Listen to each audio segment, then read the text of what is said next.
times it always exists. Nagkakilala kami sa student council ng Tarlac State Kasi University. parehong Student leaders kami nun.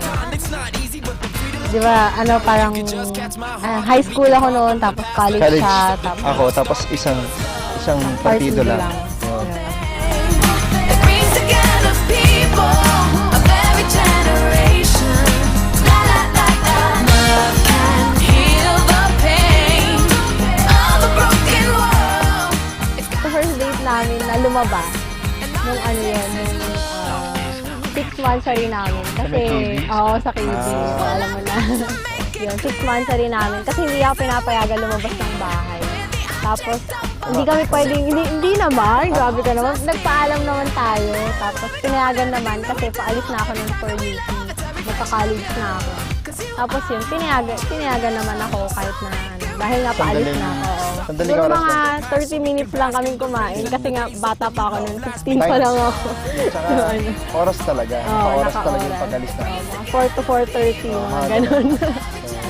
Very strict ang pera. Oo, very strict. Love can heal the pain of a broken world.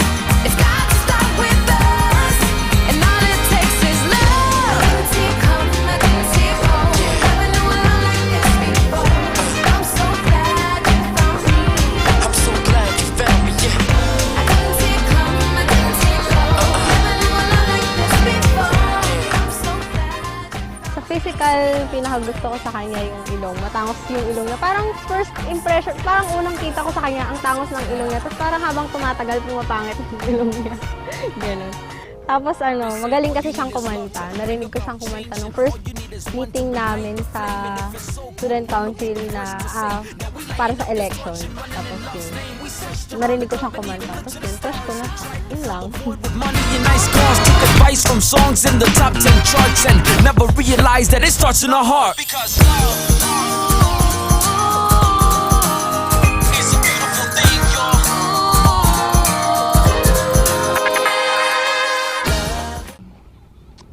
Of all the things I've ever done, finding you will prove to be the most important one.